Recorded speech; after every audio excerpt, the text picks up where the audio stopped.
তার মানে নবীর চরিত্রের ক্ষেত্রে আজিম, আল্লাহর নিজের সত্তার ক্ষেত্রে আল্লাহ বললেন আযীম। আবার বললেন কিয়ামতের দিন গোটা পৃথিবীটারে আমি নাড়িয়ে দেব, গোটা পৃথিবীতে একটা আমি ভূমিকম্প দিব। এই কথাও কোরআনে আছে না নাই? ইযা জুলজিলাতিল আরদু জিলজালাহা আল কারিয়াতু মাল কারিয়া, পুরো পৃথিবী কাঁপিয়ে দিব। এই কাঁপাকাঁপিটা ওই দিনের ভূমিকম্পটা কি অন্যান্য সময়ের ভূমিকম্পের মতো হবে? এই ভূমিকম্পকে আল্লাহ বলেছেন আযীম। ইন্না জালজালাতা সাআতি লা শাইউন আযীম। সেদিনের ভূমিকম্প সাধারণ কোনো আর্থকোয়েক নয়, সাধারণ ভাইব্রেশন না, এটা আযীম। আবার আল্লাহ কোরআনকেও আযীম বলেছেন, ওয়ালাকাদ আতাইনাকা সাবআম মিনাল মাসানি ওয়াল কুরআনাল আযীম। ও নবী, আমি আপনার নিত্য পাঠনীয় শব্দবাক্য সূরাতুল ফাতিহা দিয়েছি, সাথে সাথে কোরআনে আযীম দান করেছি। সুবহানাল্লাহ। তার মানে কোরআনের ক্ষেত্রে আযীম, কিয়ামতের ভূমিকম্প এটা আযীম, আল্লাহ নিজেও আযীম, বিশ্বনবীর চরিত্র। আবার এই সূরাটাও যেহেতু দামি, এজন্য এই সূরার নাম সূরাতুল আযীমাহ, সূরাতুল সুমহান সূরা। এটা যেন তেন সূরা নয়, এটা তো কোরআনের কলব। কলব ছাড়া মানুষ বাঁচে? হার্ট ফাউন্ডেশনে যেয়ে দেখবেন মানুষের কি অবস্থা। হৃদরোগ, হৃদয় যার নষ্ট, তার যে কত কষ্ট। এই যে কি পরানো লাগে এখন, রিং পরায়, এনজিওগ্রাম, এনজিওপ্লাস্টি করে আর্টারি ব্লক করে ফেলে। চর্বি, এত চর্বি আমরা খাই, এত গরুর গোশত আমরা খাই। মনে রাখবেন, যেই প্রাণীর পা বেশি ওইটার ভিতরে কোলেস্টেরল বেশি। মাছের কয় পা? হ্যাঁ, নাই, এখানে নাই, মাছের পাটা নাই, কোলেস্টেরল নাই। মুরগির কয় পা? জোরে বলতে হবে। তার মানে কিছু কোলেস্টেরল আছে না নাই? গরুর কয় পা? কোলেস্টেরল বেশি না কম? এইবার কোন চিংড়ির কয় পা? সবচেয়ে বেশি কোলেস্টেরল কন্টেইন করে শ্রিম্প, প্রন, চিংড়ি। এজন্য এগুলো কম খাইতে হবে। তবে 40-এর আগে যারা আছেন ধুমায়া খান, 40-এর পরে এই যে মাটন, ল্যাম্প, ছাগলের গোশ, খাসির গোশ, চিংড়ি, এগুলো আপনার ডায়েট থেকে বাদ দিয়ে দিতে হবে। বুঝতে পেরেছেন? এজন্য এই সূরাটা যেন তেন সূরা নয়, এটা তো কোরআনের কলিজা, হার্ট, হৃদয়। এজন্য সূরাটা সূরাতুল আযীমা। সুবহানাল্লাহ পড়ে। তার মানে 1 নম্বরে পেলাম সূরাতুল কাদিয়াহ, 2 নম্বরে পেলাম সূরাতুল আযীমা, 3 নম্বরে সূরার আরেক নাম হলো সূরাতুল মুইম্মা। সূরাতুল মুইম্মা। মুইম্মার 2 অর্থ। এক অর্থ হচ্ছে এটার বরকতটা আম, সবার জন্য, যেই পড়ে সেই বরকত পায়, এজন্য মুইম্মা। আবার মুইম্মার আরেক অর্থ হচ্ছে যেই সূরা শত্রুকে অন্ধ করে দেয়। কি করে দেয়? এই সূরার প্রথম 9টা আয়াত যদি বিপদে পড়ে, শত্রুর কবলে পড়ে আপনি তেলাওয়াত করেন, শত্রুর চোখটারে অন্ধ করে দিবে কে? আল্লাহ। বিশ্বনবী মক্কা থেকে যখন মদিনায় যায়, হিজরতের সময় বিশ্বনবী সূরাতুল ইয়াসিনের প্রথম 9টা আয়াত তেলাওয়াত করলেন। তেলাওয়াত করে আল্লাহর নাম নিয়ে ঘর থেকে বের হলেন। আশেপাশে কাফেররা ঘুরে কিন্তু বিশ্বনবীরে দেখে না। সবাই খেলে এরকম এরকম করে, ডানে বায়ে হাতায়, বিশ্বনবীর সামনে দিয়ে যায়, কিন্তু কাফেরদের চোখ অন্ধ করে দিয়েছে কে? আল্লাহ। এজন্য কোরআন তেলাওয়াত করলে কাফেরদের চোখকে অন্ধ বানায় দেয় কে? আল্লাহ। এজন্য সূরার একটা নাম হচ্ছে সূরাতুল মুইম্মা। কি নাম? অন্ধ করে দেয়। তাফসিরে কুরতুবির মুসান্নিফ ইমাম আল কুরতুবি, উনাকে জালিম বাদশা বন্দী করেছিল। ওনার তাফসিরে এসেছে উনি শক্তিশালী লোক ছিলেন, জেলখানা ভেঙে বাঁচার জন্য দিয়েছে দৌড়। উনারেও ধরার জন্য জালিম বাদশার সৈনিকেরা ঘোড়া নিয়ে রওনা হয়েছে। উনিও দৌড়ায়, ঘোড়াও পেছন থেকে আসে। ওমিয়া মানুষ কি ঘোড়ার দৌড়ের সাথে পারে? উনি হাঁটতে হাঁটতে হয়রান হয়ে এক বালুর ময়দানে যেয়ে ধপাস করে পড়েছেন। ওরাও ঘোড়া দিয়ে এসে নেমেছে, কিন্তু আজীব তামাশা, উনি বালুতে ধপাস করে পড়েই সূরাতুল ইয়াসিনের প্রথম 9 আয়াত তেলাওয়াত করতে শুরু করেছেন। ওরা নিচে নেমে ডানে বায়ে সামনে পিছনে খালি খুঁজে, কিন্তু দেখে না, সামনেই কিন্তু বসা। ওদের চোখটার অন্ধ করে দিছে কে? আল্লাহ। বিশ্বাস হয়? ঈমান হয়? এজন্য বিপদে পড়লে সূরাতুল ইয়াসিনের প্রথম 9 আয়াত পড়তে রাজি আছেন? আল্লাহ তুমি তৌফিক দাও। আরো জোরে পড়েন আমিন। এজন্য আল্লাহ চমৎকার ভাবে এই সূরাটা শুরু করে দিলেন। 2টা কাটা অক্ষর দিয়ে আল্লাহ বললেন ইয়াসিন ওয়াল কুরআনিল হাকীম ইন্নাকা লামিনাল মুরসালিন আলা সিরাতিম মুস্তাকিম। পড়েন সুবহানাল্লাহ। ইয়াসিন সূরাটা শুরু করলেন কি দিয়ে? এটা কি কোনো বাক্য? এটা কি কোনো শব্দ? এটা কি অক্ষর? দুইটা। প্রথম অক্ষরের নাম, দ্বিতীয়টা আওয়াজ করে বলেন, প্রথম অক্ষরটার নাম, দ্বিতীয়টা। খুব চমৎকার না? বাক্য দিয়ে এই সূরাটা শুরু করে নাই। যেমন ইযা জুলজিলাতিল আরদু জিলজালাহা, এই সূরার প্রথম আয়াত, এটা একটা বাক্য না? আচ্ছা। ওয়াদ-দুহা ওয়াল-লাইলি ইযা সাজা, বাক্য না? কিন্তু ইয়াসিন, এটা কি কোনো বাক্য? এটা কি কোনো শব্দ? না, এটা কাটা দুইটা অক্ষর। সুবহানাল্লাহ পড়েন। আল্লাহ 114টা সূরার প্রায় 29টা সূরা এরকম কাটা কাটা অক্ষর দিয়ে শুরু করেছেন। সুবহানাল্লাহ নাই? এই 29টা সূরা কখনো আল্লাহ একটা অক্ষর দিয়ে শুরু করেছেন, কখনো দুইটা অক্ষর দিয়ে, কখনো তিনটা দিয়ে, কখনো চারটা দিয়ে, কখনো পাঁচটা দিয়ে। একটা অক্ষর দিয়ে আল্লাহ কোরআনের সূরা শুরু করেছেন। এরকম একটা সূরা বলেন, নুন ওয়াল কলামি ওয়া মা ইয়াসতুরুন। নুন, নুন দিয়ে সূরা শুরু হয়ে গেছে। তারপরে কফ, এক অক্ষর দিয়ে সূরা শুরু হয়ে গেছে। সুবহানাল্লাহ পড়েন। এবার বলেন দুই অক্ষর দিয়ে সূরা শুরু হয়েছে এরকম সূরা বলেন। এত দূরে যান কেন? এটা আছে না নাই? ইয়াসিন। সুবহানাল্লাহ পড়েন। ইয়াসিন দুই অক্ষর দিয়ে। তারপরে হামিম। এবার তিন অক্ষর দিয়ে আল্লাহ সূরা শুরু করছেন এরকম, আলিফ লাম তাসিন মিম। আল্লাহু আকবার। আবার চারটা অক্ষর দিয়ে সূরা শুরু হয়েছে এরকম আছে না নাই? আবেশ সাহেব কোন? আলিফ লাম মিম র, আলিফ লাম মিম সদ, আছে না নাই? আবার পাঁচটা কাটা অক্ষর দিয়ে সূরা শুরু হয়েছে এরকম সূরাও আছে না নাই? সূরা মারিয়ামের শুরুতে কি আছে? কাফ হা ইয়া আইন সাদ। সুবহানাল্লাহ পড়েন। এরকম প্রায় 29টা সূরা আল্লাহ কাটা কাটা অক্ষর দিয়ে শুরু করেছেন, কোনো বাক্য দিয়ে নয়, কোনো শব্দ দিয়ে নয়। কি দিয়ে? হারফ দিয়ে। হারফ, এই হারফগুলোরে বলে হুরুফ আত-তাহাজ্জি বা হুরুফ আল মুকাত্তাআত, কাটা কাটা অক্ষর। মনে রাখবেন কোরআনের আয়াতগুলো দুই ভাগে বিভক্ত, একটা মুহকাম, একটা মুতাশাবিহ। মুহকাম মানে যেগুলোর অর্থ আমরা জানি, যেগুলোর ব্যাখ্যা আমরা জানি, যেটার ইন্টারপ্রিটেশন, এক্সপ্লেনেশন আমাদের জানা আছে। আর মুতাশাবিহ আমরা অর্থ জানি না, আমরা ব্যাখ্যা জানি না, এটা দিয়ে আসলে কি বুঝাইছে আমরা কেউ জানে না। জানে একজন, চিল্লায় বলেন তিনি কে? আল্লাহ বলেন ওয়া ইন কুনতুম ফি রাইবিম মিম্মা নাযালনা আলা আবদিনা ফাআতু বিসূরাতিন মিন মিসলিহি ওয়াদউ শুহাদাআকুম মিন দুনিল্লাহি ইন কুনতুম সাদিকিন। আল্লাহ বললেন ও জাহেলি যুগের লোকেরা, শোনো শোনো, এত আরবি কবিতা বানাতে পারো, এত গল্প লিখতে পারো, আরবিতে এত নোবেল বানাতে পারো, উপন্যাস বানাতে পারো, আর্টিকেল লিখতে পারো। আমার নবীর উপর যে কোরআন আমি নাজিল করেছি, এই কোরআনের ব্যাপারে অন্তরে যদি কোনো সন্দেহ থাকে, বাপের বেটা হলে পারলে কোরআনের মতো একটা সূরা বানিয়ে নিয়ে আসো। পারছে? কিয়ামত পর্যন্ত কেউ পারবে? বিশ্বনবী যেই জামানাতে এসেছিলেন ওই জামানায় আরবি ভাষা সাহিত্যের উৎকর্ষতা সাধিত হয়েছিল। আরবি ভাষার এতটা উৎকর্ষ পৃথিবী কখনো দেখে নাই। কবিতা, গদ্য, পদ্য, গল্প, উপন্যাস, রচনা, প্রবন্ধ, আর্টিকেলের শৈলাপ। এই ভাষা সাহিত্যিকদের চোখে আঙ্গুল দিয়ে আল্লাহ বুঝাতে চাইলেন, এত অর্থ করতে পারো, এত ব্যাখ্যা জানো, এত বড় বড় বুলিয়া ওড়াও, এত কিছু তুমি জানো, তাহলে বলো ইয়াসিন অর্থ কি? সুবহানাল্লাহ কইবেন না? তাইলে বল নুন অর্থ কি? কফ মানে কি? আলিফ লাম রা মানে কি? ফাবুহিতাল্লাযী কাফার। কেউ জানে না, কেউ উত্তর দিতে পারে না। কোন সুবহানাল্লাহ। এটা কোরআনের মুজিজা, এটার অর্থ কেউ জানে না। আর এগুলোর অর্থ নিয়ে খোঁচাখুচি করাও ঠিক না। তবে মুফাসসিরিন ইকরাম এগুলোর কিছু অর্থ সম্ভাব্য বলার চেষ্টা করেছেন। যেমন ইয়াসিনের অর্থ ইবনে আব্বাস বলেছেন এর অর্থ হতে পারে ইয়া ইনসান, হে মানুষ। সুবহানাল্লাহ পড়েন। কেউ কেউ বলেছে এটার অর্থ হতে পারে ইয়া সাইয়্যিদ আল মুরসালিন।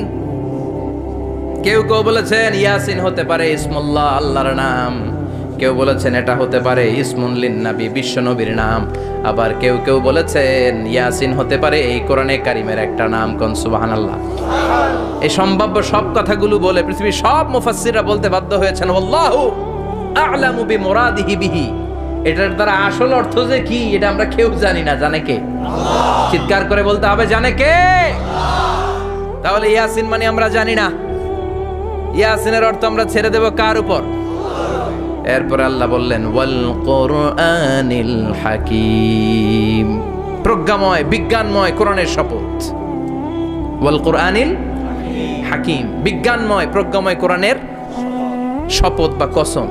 ওয়াল কোরআনিল হাকিমে যে ওয়া, এই ওয়াটারে আরবিতে বলে ওয়া আল কাসামিয়া। কি বলে? ওয়া আল কাসামিয়া, কসম কাটার জন্য আল্লাহ এই ওয়া ব্যবহার করেছেন। যত জায়গায় কোরআনে আল্লাহ কসম কেটেছেন, ওই কসমের শব্দটার আগে ওয়া আছে না নাই? ও মিয়া, কোরআনে আল্লাহ সময়ের শপথ করেছেন, কসম কেটেছেন, যুগের কসম কেটেছেন। যুগের সময়ের আরবি হলো আল আসর। এই আসরের আগে ওয়া আছে না নাই? কি বলছে আল্লাহ? ওয়াল আসর, ওয়াল। আবার তিন ফলের কসম আল্লাহ কোরআনে কেটেছেন, কি বলেছেন? ওয়াত্তিন, মানে তিনের কসম। জাইতুনের কসম কেটেছেন, বলেছেন ওয়াজ জাইতুন। তুর পাহাড়ের কসম কেটেছেন, বলেছেন ওয়া তুর সিনিন। যত জায়গায় কসম তত জায়গায় ওয়াও আছে না নাই? পাহাড়ের নামে কসম কেটেছেন, আল্লাহ বলেছেন ওয়া তুর। সূর্যের নামে কসম কেটেছেন, আল্লাহ বলেছেন ওয়াশ শামসি ওয়া দুহাহা। সুবহানাল্লাহ কইবেন না? ফজরের নামে কসম কেটেছেন, কি বলেছেন? ওয়াল ফাজর। জিলহজ মাসের প্রথম 10 রাতের কসম কেটেছেন, কি বলেছেন? ওয়া লায়ালিন আশর। জোর আর বেজরের কসম কেটেছেন, আল্লাহ বলেছেন ওয়াশ-শাফঈ ওয়াল ওয়াতর।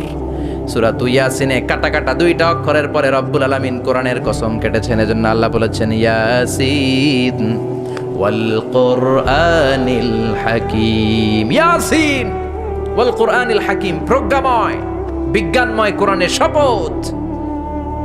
কোরআনের মধ্যে বিজ্ঞান আছে না নাই? বেশি না কম? বিশ্বাস হয় না নাস্তিক কথা বিশ্বাস হয়? নাস্তিকরা বলে কোরআনের মধ্যে বিজ্ঞান নাই, কোরআনের মধ্যে সায়েন্স নাই, কোরআনের ভেতরে টেকনোলজি নাই। কিন্তু কোরআন বলে এমন কিছু নাই, মানুষের প্রয়োজনীয় এমন কিছু নাই যেটা আমার ভিতরে নাই। আল্লাহু আকবার। আল্লাহ বললেন মা ফাররাতনা ফিল কিতাবি মিন শাই, কিতাবের মধ্যে আমি কিছু বাদ রেখে দেই নাই। ইতিহাসের কথা বলেছি, পাতালপুরীর কথা বলেছি, ঊর্ধ্ব জগতের কথা বলেছি, মহাকাশের কথা বলেছি, cosmology, astrology, geology, zoology, botany, human anatomy, embryology, সব কিছুর কথা কোরআনের মধ্যে দিয়েছে কে? কোরআনের ভেতরে মানুষের কথা আছে না নাই? কোরআনের মধ্যে গাভীর কথা আছে না নাই? গাভীর কথাও আছে। কই আছে? হ্যাঁ, সূরাতুল গাভীর সূরা। সুবহানাল্লাহ কইবেন না? মানুষের কথা আছে সূরাতুল ইনসান, জিনদের কথা আছে সূরাতুল জিন, মাকড়সার কথা আছে সূরাতুল আনকাবুত, মৌমাছির কথা আছে সূরাতুন নাহাল। মৌমাছির কথা বলেছেন, দুধের কথা বলেছেন, প্রাণীর কথা বলেছেন, খাদ্যের কথা বলেছেন, মানুষের দেহ বৈশিষ্ট্যের কথাও বলেছেন। চিৎকার করে পড়েন আল্লাহু আকবার। আল্লাহ বললেন ওয়া আওহা রাব্বুকা ইলান নাহলি আনিত্তাখিযি মিনাল জিবালি বুয়ুতাও ওয়া মিনাশ শাজারি ওয়া মিম্মা ইয়ারিশুন। সুবহানাল্লাহ পড়েন। ওয়া আওহা রাব্বুকা ইলান নাহল, আল্লাহ মৌমাছির কাছে সিক্রেট মেসেজ পাঠিয়েছেন। সুবহানাল্লাহ পড়েন। ওহীকে আরবিতে বলে সিক্রেট মেসেজ। সায়েন্টিফিক আলোচনা শুরু হইতেছে, মনোযোগ আছে না গেছে? জিমানি ধরছে? হ্যাঁ, মনোযোগ আছে না গেছে? তাকবীর দেওয়া যাবে? জোরে না আস্তে? শুরুতে বিবাহিতরা দেন, এরপরে অবিবাহিতরা দেন, এরপরে সবাই মিলে দেন। বিবাহিত কারা কারা দেখি?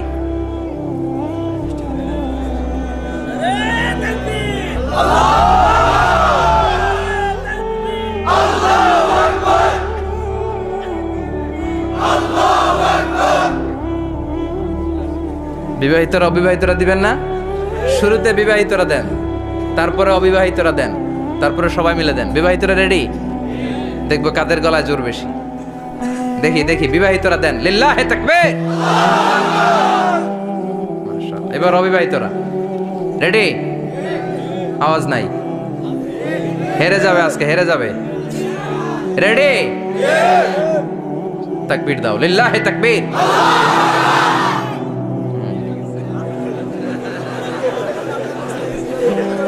ইয়াংদের পারফরমেন্সই আলাদা, আওয়াজ বেশি। এবার সবাই মিলে তিনটা। লিল্লাহি তাকবীর, লিল্লাহি তাকবীর, লিল্লাহি তাকবীর। আল্লাহ মৌমাছিকে ওহী করেছেন। কি করেছে দেখেন, ওয়াল কোরআনিল হাকিম, আল্লাহ যে বললেন শেষ হবে না এই কথা। ওয়াল কোরআনিল হাকিম, বিজ্ঞানময় কোরআনের শপথ, প্রজ্ঞাময় কোরআনের শপথ। বিশ্বনবী বলেন লা তুহসা আজাইবুহু, কোরআনের আশ্চর্যান্বিতার কোনো শেষ নাই। ওয়ালা তাবলা গারাইবুহু, কোরআন কোনোদিন কারো কাছে পুরাতন মনে হয় না। ফিহি মাসাবিহুল হুদা, কোরআনের মধ্যে আছে হেদায়েতের মশাল। ওয়া মানারুল হিকমা, কোরআন হলো বিজ্ঞানের সুউচ্চ মিনার। লা তুহসা আজাইবুহু, কোরআনের আশ্চর্যান্বিতার শেষ নাই। যতই পড়বেন আপনি আশ্চর্য হয়ে যাবেন, যতই স্টাডি করবেন, যতই অধ্যয়ন করবেন, আপনার চোখকে খুলে দিবে কে? ওয়ালা তাবলা গারাইবুহু, কোরআন কখনো পুরাতন হয় না। পুরান হয় নাকি? যার বয়স 50 বছর ধরে নামাজি মানুষ, প্রতি নামাজের প্রত্যেক রাকাতে কোন সূরা পড়া লাগে?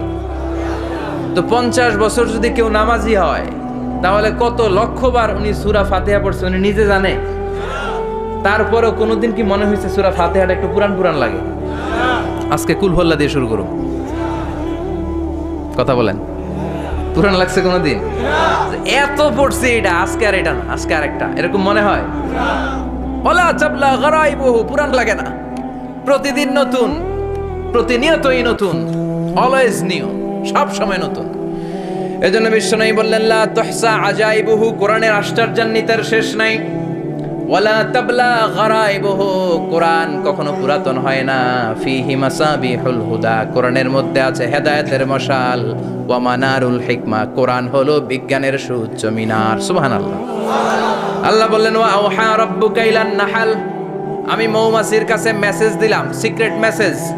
আনিত্তাখিযি মিনাল জিবালি বুয়ুতা, তোমরা পাহাড়ের মধ্যে তোমাদের বাড়ি বানাও, মৌচাক বানাও। অমিনা সাজার গাছের মগ ডালে, বড় বড় ডালে তোমরা বাসা বানাও। ওয়ামিম্মা ইয়ারিশুন, উঁচু উঁচু জায়গায় মৌচাক বানাও, যাতে করে গ্রামের ছোট্ট ছেলেরা ঢিল মারতে না পারে। কোন সুবহানাল্লাহ। মৌমাছির আল্লাহ শিখাই দিছে। নিচু জায়গায় কোনোদিন মৌমাছির বাসা দেখবেন? নিচু জায়গায় সহজে নাগাল পাওয়া যায়, ধরা যায়। কথা কন, ডাল বেয়ে মগ ডালে ওঠা লাগে মধু খাইতে চাইলে। চিল্লায় বলেন ঠিক কিনা? আল্লাহ সিক্রেট মেসেজ দিলেন আর বললেন আনিত্তাখিযি। আলেম যারা আছেন বলেন তো, ইত্তাখিযি এটা কি মুজাক্কারের সিগা না মুয়ান্নাসের সিগা?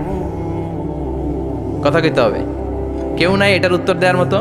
মুয়ান্নাস, মাশাআল্লাহ, এটা স্ত্রীবাচক শব্দ। আল্লাহ মৌমাছিকে যে মেসেজ করছে পুরুষ মৌমাছিরে কয় নাই, এটা নারী মৌমাছিরে কইছে। চিল্লা এখন সুবহানাল্লাহ। এখন গবেষণা করে দেখা গিয়েছে, কার্ল ভন ফ্রিচ, একজন অস্ট্রিয়ান বিজ্ঞানী, উনি এটা নিয়ে গবেষণা করে 73 সালে 1973-তে নোবেল পেয়ে গেছে। এই আয়াতের উপর গবেষণা করে আল্লাহ কেমন করে সিক্রেট মেসেজ দিয়েছেন, কেমন করে মৌমাছি মৌচাকের বাসা বাঁধে, কেমন করে মধু আহরিত হয়, এটার উপর গবেষণা করে উনি একটা বই লিখেছেন, দ্য ডান্সিং বিস। নেচে যাওয়া মৌমাছিগুলো, নাচতে নাচতে যেতে থাকা মৌমাছিগুলোর উপর একটা বই লিখে, দ্য ডান্সিং বিজ লিখে উনি নোবেল প্রাইজ পেয়েছেন এই মধুর উপরে। চিল্লায় পড়েন আল্লাহু আকবার।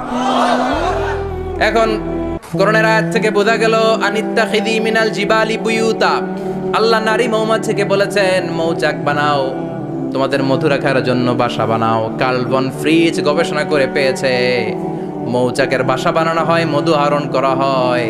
যেই মৌমাছিটা নেতৃত্ব দেয় এটা পুরুষ মৌমাছি নয়, এটা হলো মহিলা মৌমাছি। কোন সুবহানাল্লাহ। পুরো মৌচাকের মধ্যে মধু আহরণ, মধু নেওয়া, পুরো প্রসিডিউরটা সারার জন্য কোনো পুরুষ মৌমাছি লিডিং দেয় না, লিডিং দেয় একটা নারী মৌমাছি, স্ত্রী মৌমাছি। এজন্য ইত্তাখিয, ম্যাসকুলিন জেন্ডার ইউজ না করে আল্লাহ বলেছেন ইত্তাখিযি। নারী মৌমাছিকে আল্লাহ অ্যাড্রেস করে বলেছেন যাও মৌচাক বানাও আর এটার মধ্যে মধু আহরণ করো। চিল্লায় পড়েন আল্লাহু আকবার। আল্লাহ বললেন ইত্তাখিযি মিনাল জিবালি বুয়ুতা, পাহাড়ের মধ্যে ঘর বানাও। অমিনাস সাজার, গাছের বড় ডালের মধ্যে ঘর বানাও। ওয়ামিম্মা ইয়ারিশুন, উঁচু উঁচু জায়গায় ঘর বানাও। উনি গবেষণা পেয়েছেন এই মধুর মধ্যে অসাধারণ কিছু ন্যাচারাল অ্যান্টিসেপটিক আছে। কি আছে? Natural antiseptic. এটার নাম হচ্ছে প্রপিলিস। প্রপিলিস নামে একটা লিকুইড পাওয়া যায় মৌচাকের মধ্যে। এটা কাটা জায়গায় লাগা দিলে স্যাভলন, ডেটল কিছু লাগানো লাগবে না। ওই প্রপিলিসের কারণে আপনার কাটা জায়গা এমনি শুকায় যাবে।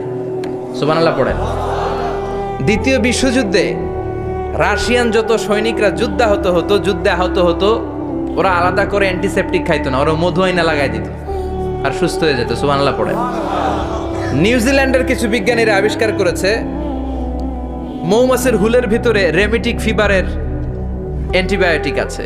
অনেকের বাত জ্বর হয়, বাতের ব্যথা থাকে না, থাকে, মুরব্বীদের বেশি হয়। ওই জায়গার মধ্যে যদি আপনি মৌমাছি এনে ঢুকাই দিতে পারেন, মৌমাছির হুল লাগাই দিতে পারেন, ভালো হয়ে যাবে। মৌমাছি যখন হুল ফুটে আরাম লাগে না অনেক? খাইছেন, কামড় খাইছেন? হ্যাঁ, মজা লাগে। তো নিউজিল্যান্ডের এই গবেষকরা এরা আবিষ্কার করেছে যে মৌমাছি যদি হুল ফুটিয়ে দেয়, ওইখানে বাতের ব্যথা থাকলে, বেদনা থাকলে এটা ভালো হয়ে যাবে। আমি নিজে দেখেছি, বিবিসি একটা ডকুমেন্টারি, ইজিপশিয়ান একজন ফিজিশিয়ান, চিকিৎসক, উনি ওনার বাতের ব্যথায় আক্রান্ত যত রুগীরা আছে ওদের গায়ের মধ্যে মৌমাছি এনে এনে নিজে নিজে হুল ফুটায়। রুগী চিৎকার মারে, ও মাগো, ও আল্লাহ গো, কিন্তু একদিন পরে ব্যথা নাই, আর কয় ভালো হয়ে গেছি। সুবহানাল্লাহ কইবেন না?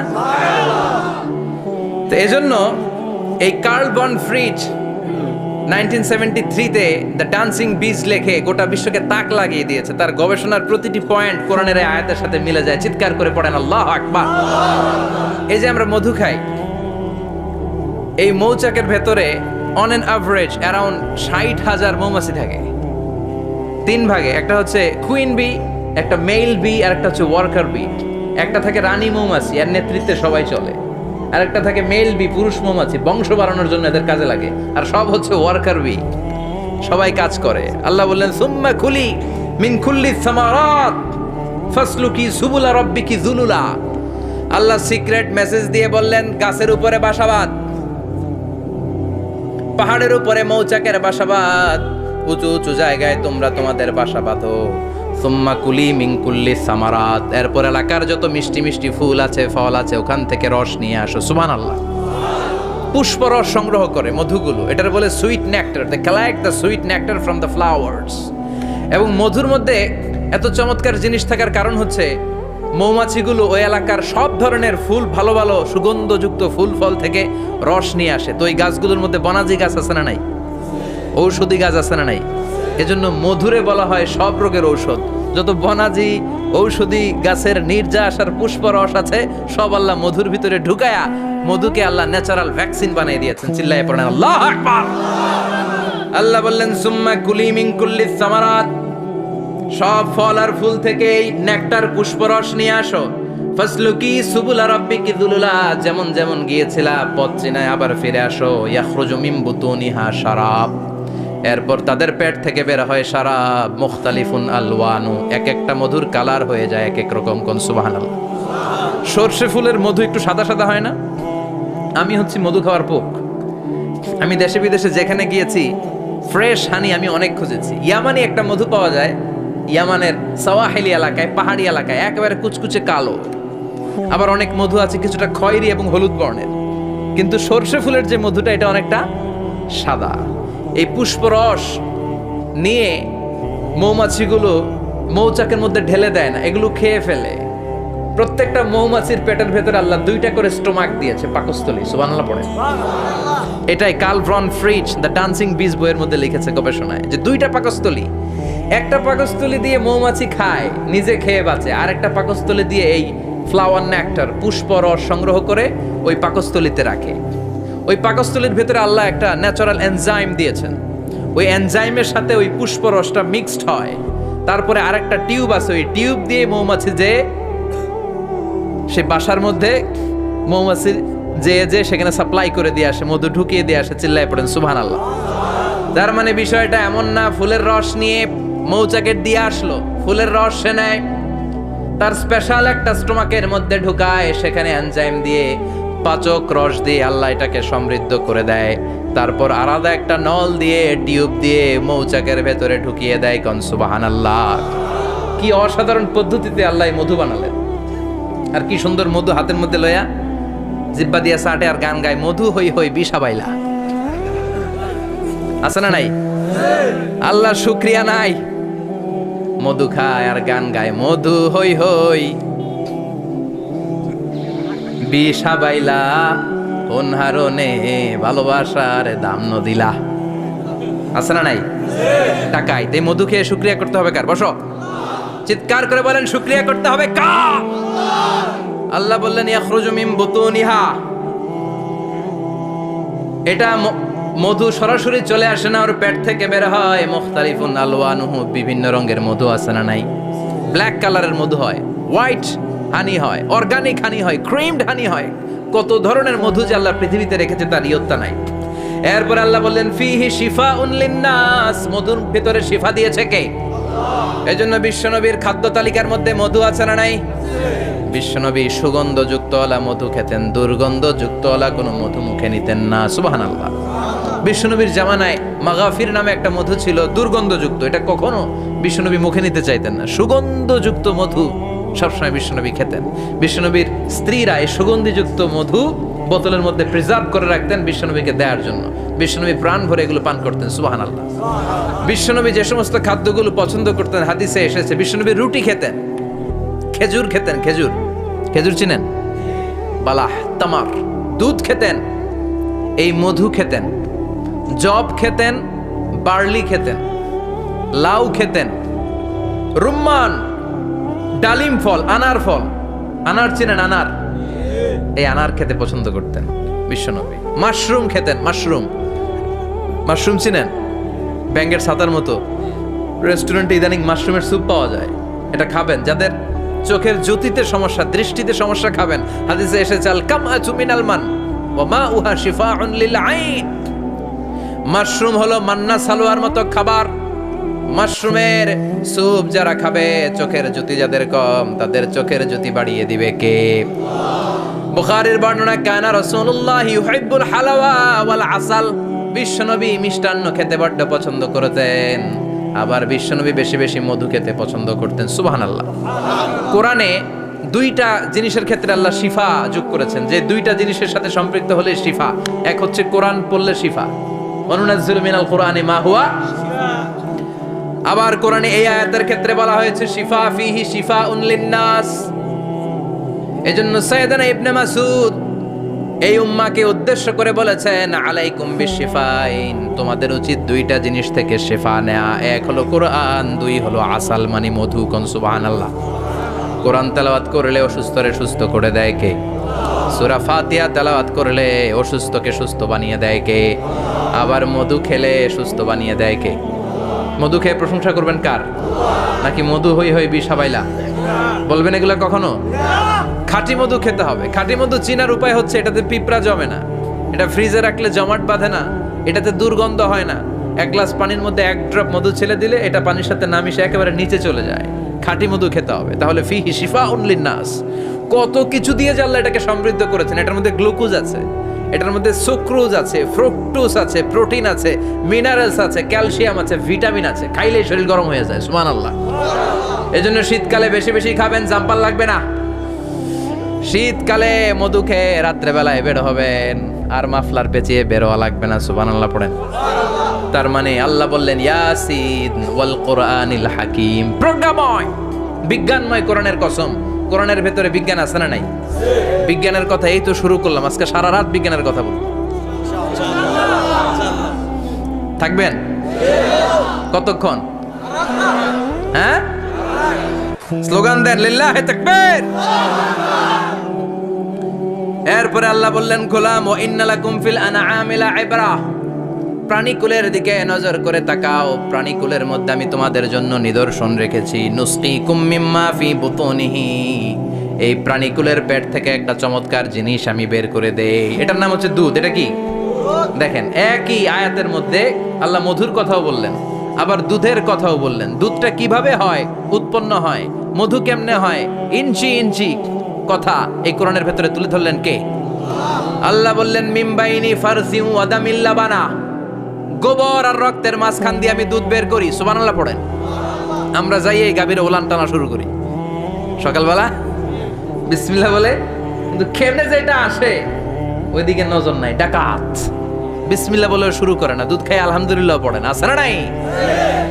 আল্লাহ বলেন মেকানিজমটা শোনো কেমনে আমি খাওয়াই। আল্লাহ বললেন মিমবাইনি ফারসি ওয়া দামিল লাবানা, গোবর আর রক্তের মাঝখান দিয়ে আমি দুধ বের করে দেই। সুবহানাল্লাহ। গরু যে ঘাস খায়, এই ঘাস থেকে রক্ত হয় আর গরুর গোবর হয়। পেটের একদিকে থাকে গোবর, আরেক দিকে থাকে রক্ত। রক্ত দুর্গন্ধ, গোবরও দুর্গন্ধ। রক্তও না পাক, গোবরও না পাক, এই দুই নাপাক আর দুর্গন্ধের মাঝখান দিয়ে সুগন্ধযুক্ত দুধ বের করে দেয় কে? আল্লাহ বললেন মিমবাইনি ফারসিউ আদামিল লাবানা, গরু যে খাবারগুলো খায় ওই খাবারের এক পাশ দিয়ে গোবর হয়ে যায় আর এক পাশ দিয়ে রক্ত হয়ে যায়, মাঝখান দিয়ে দুধ বের করে দেয় কে?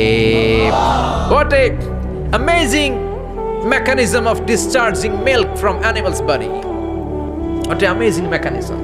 একদিক দিয়ে গোবর দুর্গন্ধ, আরেক দিক দিয়ে ঘাস খাওয়ার কারণে রক্ত হয়, মাঝখান দিয়ে দুধ বের হয়ে যায়। সুবহানাল্লাহ। আবার বাছুর ছাড়া দুধ পাওয়া যায় না। গাভী আছে কার কার? হাত তোলেন তো। বাছুর ছাড়া দুধ পাওয়া যায়? শুধু গাভী, বাছুর নাই, দুধ আসবে? আবার এই যে বিশাল বড় ওলান 20 কেজি দুধ দেয় প্রতিদিন, এই ওলান কাটলে দুধ পাওয়া যায়? এক ফোঁটা দুধও ওলানটা কেটে টুকরা টুকরা করলে আপনি পাবেন না। এটা আলাদা মেকানিজম। এটা ভিতর থেকে একটা নির্যাস, বাছুর নিয়ে দুইটা ঢু মারবেন, ওই নির্যাস দিয়ে দুধ বেরোতে থাকবে, গোবর আর রক্তের মাঝখান দিয়ে চিৎকার করে পড়েন আল্লাহু আকবার। এজন্য বিশ্বনবী বলতেন বেশি বেশি দুধ খাও। দুধ হলো সুষম খাদ্য। পৃথিবীতে আবিষ্কৃত যত খাবার আছে দুধের চাইতে ভালো খাবার আছে নাকি? কথা কন। মানুষ পানি খেয়ে 3-4 দিন বাঁচে জানেন, আর পানির মধ্যে লবণ দিলে 7-8 দিন বাঁচতে পারবেন, আর দুধ পাইলে আজীবন বাঁচবেন। দুধ খেয়ে যদি হজম করতে পারে, দুধ খেয়ে হজম করতে পারলে আজীবন বেঁচে যাবেন। সুষম খাদ্য। বিশ্বনবী যে রাতে মেরাজে যাবেন, সিদরাতুল মুনতাহা পার হওয়ার পরে বিশ্বনবীর পরীক্ষা শুরু হলো। বিশ্বনবীকে বুখারীর বর্ণনা 3টা গ্লাস দেয়া হলো। কাদাহ ফিহি লাবান, এক গ্লাসের মধ্যে দুধ ছিল, ওয়া কাদাহ ফিহি আসাল, আর এক গ্লাসের মধ্যে ছিল মধু, আর এক গ্লাসের মধ্যে ছিল মদ। কাদাহুন ফিহি খামার। বিশ্বনবীকে 3টা গ্লাস দিয়ে বলা হলো নবী চুজ করেন কোনটা নেবেন। এক গ্লাসে মধু, আরেক গ্লাসে দুধ, আরেক গ্লাসের মধ্যে বিশ্বনবীকে দেয়া হলো মদ। বিশ্বনবী বললেন যে এই গ্লাসের ভেতরে দুধ আছে, আমি ওই পেয়ালাটা নিলাম। সাইয়েদনা জিব্রাইল বললেন ইয়া রাসূলুল্লাহ আখাস্তাল ফিতরা, আপনি যেমন নিছেনও তেমন। সুবহানাল্লাহ কইবেন না? বিশ্বনবী দুধ খেতে পছন্দ করতেন, আর বিশ্বনবী বলতেন আলাইকুম বি আলবানিল বাকার, বেশি বেশি গরুর দুধ খাবা। ফাইন্নাহা তুরাম্মু মিনাল আশজার, কেননা এটা সবুজ লতা পাতা ঘাস পাতার নির্যাস। গরু কি খায়? ঘাস খায় না? এই ঘাসের নির্যাস হচ্ছে দুধ। বিশ্বনবী বলতেন বেশি বেশি দুধ খাবা। ফিহি শিফা, এর মধ্যে শিফা আছে। ফি লাবানিহা শিফা ওয়া লুহুমিহা দা, গরুর দুধে আছে শিফা, গরুর গোশতের মধ্যে আছে রোগ। সুবহানাল্লাহ। কত বড় ফিলোসোফার বিশ্বনবী। বিশ্বনবী বলে গিয়েছেন গরুর দুধ বেশি খাও, কিন্তু গোশ বেশি খাইও না। আর আমরা গরুর গোশ পাইলে কোপায় ফেলাই। সাদা ভাত আর ঝাল গরুর মাংস যদি হয়, ওই যে অনেকের জিহ্বায় পানি চলে আসছে। সুবহানাল্লাহ কইবেন না? বিশ্বনবী বলতেন দুধ খাও, গোশ খাইও কম। গরুর গোশত কম খাবা, গরুর দুধ বেশি খাবা। সুস্থ রাখবে কে? আবার বিশ্বনবী মায়েদেরকে বলেছেন ও মায়েরা, সন্তান হওয়ার পরে 2 বছর দুধ খাওয়াবা। আল্লাহু আকবার। ওয়াল ওয়ালিদাতু ইউরদি'না আওলাদাহুন্না হাওলাইনি কামিলাইনি লিমান আরাদা আন ইউতিম্মার রাদাআ। সন্তান যারা পেয়েছো মায়েরা, বোনেরা, 2 বছর দুধ খাও। সন্তানকে সুস্থ রাখবে কে? বাচ্চা ডেলিভারির পরপরই আল্লাহ তাআলা মায়ের বুকে একটা দুধ দেয়, এটাকে বলে শাল দুধ। এটা হচ্ছে বাচ্চার জীবনের প্রথম প্রাকৃতিক টিকা। সুবহানাল্লাহ কয় না? এটা বেবির জীবনে ন্যাচারাল প্রাকৃতিক টিকা, প্রতিষেধক আল্লাহ দিয়ে দিয়েছে। আপনার বাচ্চাকে টিকা দিন, স্লোগান আছে না? 5টা-7টা টিকা দেওয়া লাগে। প্রথম টিকাটা আল্লাহ নিজেই ফ্রি দিয়ে দিছে। এটা শাল দুধের ভেতরে পাওয়া যায়। এজন্য বাচ্চাকে শাল দুধ খাওয়াতে হবে। তার ব্রেনের গ্রোথ হবে, সে শক্তিশালী হবে, সে দেশপ্রেমিক হবে, সে আল্লাহওয়ালা হবে। চিল্লা এখন ঠিক কিনা? যে মায়েরা বাচ্চারে দুধ খাওয়ায় ওই বাচ্চারা মায়েরে ভালোবাসে বেশি। আর যেই মা গুলো বাচ্চারে দুধ না খাওয়ায় আর ডানু খাওয়ায়, আর কি কি আছে? হরলিক্স আর সিরালেক, কমপ্লেট। যারা এগুলো খাওয়াবে, ডানু খাওয়াবে, যারা ল্যাকটোজেন খাওয়ায়, যারা বুকের দুধ খাওয়াতে চায় না কোনো কারণ ছাড়া, 2 বছর বাচ্চারে দুধ দিতে চায় না, এই বাচ্চাগুলো বড় হলে ওই মারে বৃদ্ধাশ্রমে দিয়ে আসবে। কথা কন, কথা কন। এজন্য মায়েরা, বোনেরা, সন্তান হলেই তাকে বুকের দুধ দিয়ে আল্লাহর পক্ষ থেকে যে টিকাটা, এই টিকাটা পেটের ভেতরে ঢুকায় দিতে হবে। চিল্লা এখন ঠিক কিনা? এটা হচ্ছে ন্যাচারাল টিকা। এজন্য আল্লাহ বললেন ইয়াসিন ওয়াল কোরআনিল হাকিম। ইয়াসিন, বিজ্ঞানময় কোরআনের শপথ। কোরআনের মধ্যে বিজ্ঞান আছে না নাই? অভাব নাই। কয়টা শুনবেন? আল্লাহ কসমোলজির কথা বলেছে, অ্যাস্ট্রোলজি কথা। কসমোলজি হচ্ছে সৃষ্টি তত্ত্ব। কসমোলজি কি? সবাই বলেন কসমোলজি কি? আল্লাহ বললেন আওয়ালাম ইয়ারাল্লাযীনা কাফারু আন্নাস সামাওয়াতি ওয়াল আরদা কানাতা রাতকান ফাফাতাকনাহুমা। কাফেররা কি দেখে না মহাবিশ্বের সব কিছু একসাথে মিলে ঝিলে ছিল, বিশাল এক বিস্ফোরণের মাধ্যমে আমি মহাবিশ্ব তৈরি করেছি। সুবহানাল্লাহ। আদিতে শুরুতে কিন্তু সব আকাশ, বাতাস, জমিন, চন্দ্র, সূর্য, নক্ষত্র, গ্রহ, নীহারিকা পুঞ্জ, গ্যালাক্সি, ব্ল্যাক হোল সবকিছু মিলেমিশে একসাথে ছিল। এটার ঘনত্ব ছিল খুব বেশি। মহাবিশ্বের সবকিছু ছিল একটা বিন্দু। এটাকে বিজ্ঞানীরা নাম দিয়েছে দ্য সিঙ্গুলারিটি, মহা একত্ব। এরপর একটা প্রচন্ড বিস্ফোরণের মধ্য দিয়ে মহাবিশ্ব সৃষ্টি হয়েছে।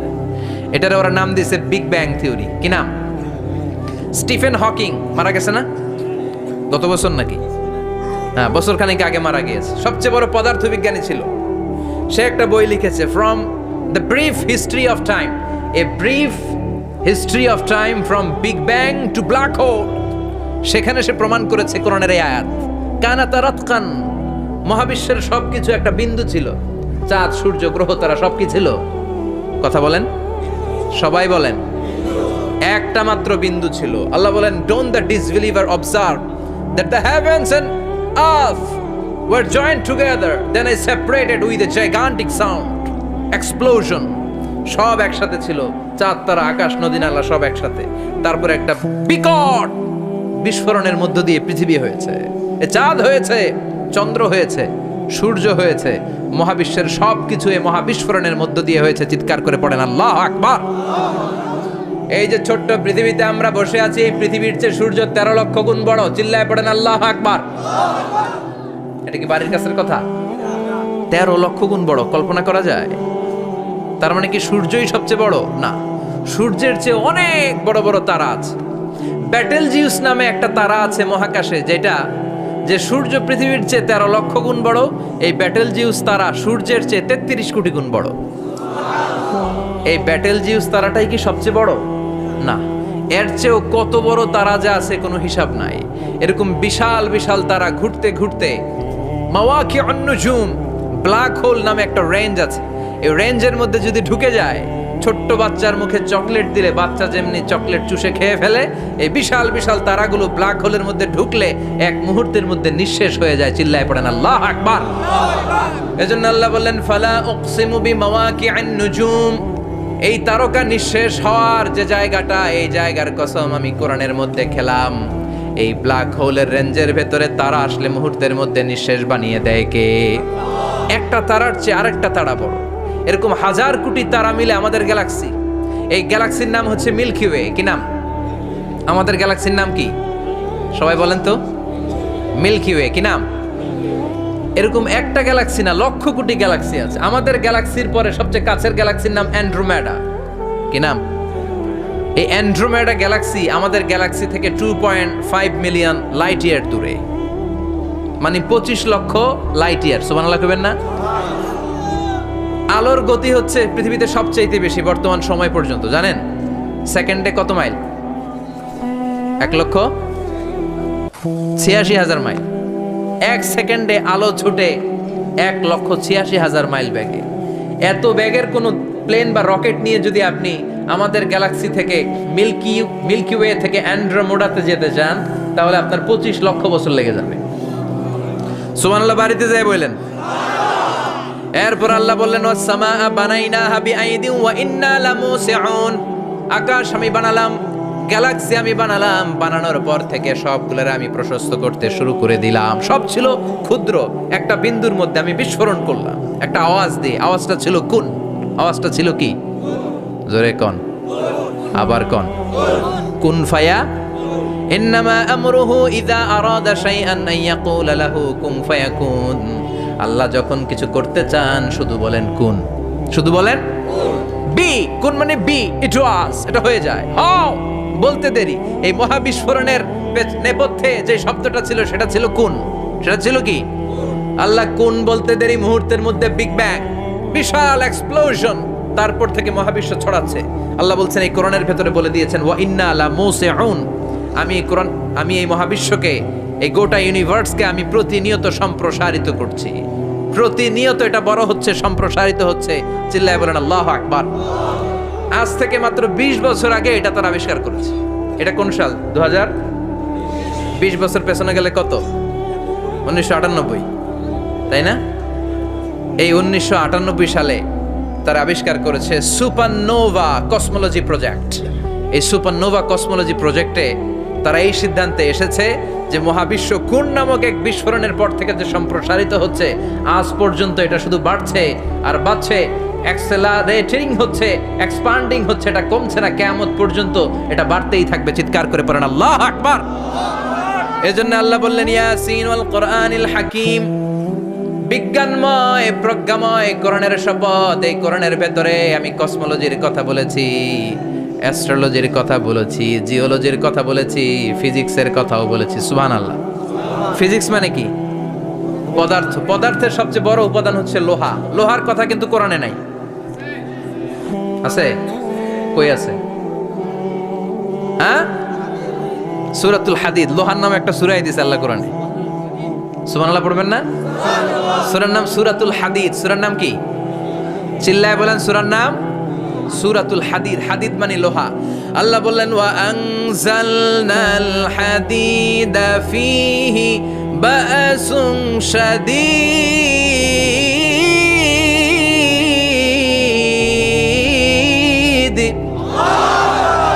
ওয়া আনজালনাল হাদিদ ফীহি বা'সুন শাদীদ, আমি লোহা নাজিল করলাম আর লোহার ভেতরে আমি ভয়ঙ্কর শক্তি ঢুকাইয়া দিলাম। সুবহানাল্লাহ। ফীহি মানাফিউ লিন-নাস, লোহার ভেতরে মানুষের জন্য অনেক কল্যাণ আছে। সুবহানাল্লাহ। লোহা ছাড়া পৃথিবীতে কিছু হয়? আংটি বানাতে লোহার দরকার আছে না নাই? ঘড়ি বানাতে, গাড়ি বানাতে, বাড়ি বানাতে, মোবাইল বানাতে, হেলিকপ্টার, প্লেন, রকেট, মাইকের স্ট্যান্ড। সুবহানাল্লাহ কোন? এমন কোন জিনিস নাই যেটার মধ্যে লোহা লাগে না। এজন্য আল্লাহ বললেন এই লোহার নামে আমি একটা সূরা ডেডিকেট করলাম, ওয়া আনজালনাল হাদিদ ফীহি বা'সুন শাদীদ, আমি লোহাকে নাজিল করেছি। আল্লাহ বলেছেন, খেয়াল করে শব্দটা শুনেন, ওয়া আনজালনাল হাদিদ, আমি লোহাকে উপর থেকে নাজিল করেছি। কি করেছি? কথা বলেন। তার মানে লোহা পৃথিবীতে ছিল না, নাজিল করছে কে? লোহা পৃথিবীতে ছিল? পৃথিবীতে ছিল। পৃথিবীতে থাকলে নাজিল করবেন কে? এই যে কোরআনটা পৃথিবীতে আগে ছিল, নাজিল করছে কে? কোন ফেরেশতাকে দিয়ে? সাইয়েদনা জিবরাইল। কোন নবীর উপর? বিশ্বনবী মুহাম্মদুর রাসূলুল্লাহ। আল্লাহু আকবার। তার মানে ওহি পৃথিবীতে ছিল না, আল্লাহ উপর থেকে নাজিল করেছেন। নুজুল মানে উপর থেকে নিচের দিকে আসা। এই নুজুল শব্দ ব্যবহার করে আল্লাহ বললেন ওয়া আনজালনাল হাদিদ, লোহাকে আমি নাজিল করেছি। তার মানে লোহা পৃথিবীর উপাদান নয়, লোহা এসেছে উপর থেকে। কোন সুবহানাল্লাহ। বিজ্ঞানীরা, পদার্থবিদ যারা গবেষণা করে এটাই পেয়েছেন, লোহা আসলে পৃথিবীর না। লোহা পৃথিবীতে উৎপাদন করা হয় নাই। লোহার যে মলিকিউল, অণু আছে, লোহার একটা অণু তৈরি করার মতো ক্ষমতা পৃথিবীর নাই। ইভেন এই সৌরজগতের কোনো কিছু নাই। সূর্যের তাপেও লোহা তৈরি হতে পারে। লোহার ছোট্ট একটা অণু তৈরি করতে কমপক্ষে 1 কোটি ডিগ্রি সেলসিয়াস তাপের প্রয়োজন হয়। তার মানে এটা পৃথিবীর কোনো উপাদান নয়, এটা আনজালনাল হাদিদ। আল্লাহ বলেন মহাবিস্ফোরণের কারণে গলিত অন্য কোনো তারার ভেতর থেকে লোহার উপাদান আমি পৃথিবীর ভিতরে এনে ঢুকিয়ে দিয়েছি। তার মানে পদার্থের কথা কোরআনে আছে না নাই? সুবহানাল্লাহ কইবেন না? এরপরে বায়োলজির কথা আছে না নাই? বায়োলজিক্যাল অ্যাসপেক্ট অফ মাউন্টেন্স, কেমন করে পাহাড়ি রেঞ্জ তৈরি হলো, আছে না নাই? ওয়াজআলনাল জিবালা আওতাদা, পাহাড়কে আমি পেরেক মেরে দিয়েছি। ওমিয়া কাঠের ভেতরে যখন পেরেক মারেন, পেরেকের বেশিরভাগ অংশ কাঠের ভেতরে ঢুকে যায়, উপরে দেখা যায় সামান্য, ঠিক কিনা? তো লোহা যদি আল্লাহ পেরেক মারেন, উপরে যা দেখা যায় এটা সামান্য, আসল পাহাড় তো মাটির নিচে। সুবহানাল্লাহ কইবেন না? আসল পাহাড় কোথায়? পেরেক যদি কাঠের মধ্যে ঢুকিয়ে দেন, পুরো পেরেকটা কাঠে ঢুকে যায় না, উপরে দেখা যায় কত? সামান্য। পাহাড়ের যা আপনি দেখেন এটা তো পেরেকের মাথা, পুরো পাহাড়টা আল্লাহ জমিনের ভেতরে গেড়ে দিয়েছেন। চিল্লায় পড়েন আল্লাহু আকবার। আবার আল্লাহ বললেন অমিনাল জিবালি জুদাদুম বিদু ওয়া হুমরুম মুখতালিফুন আলওয়ানু, আছে না নাই?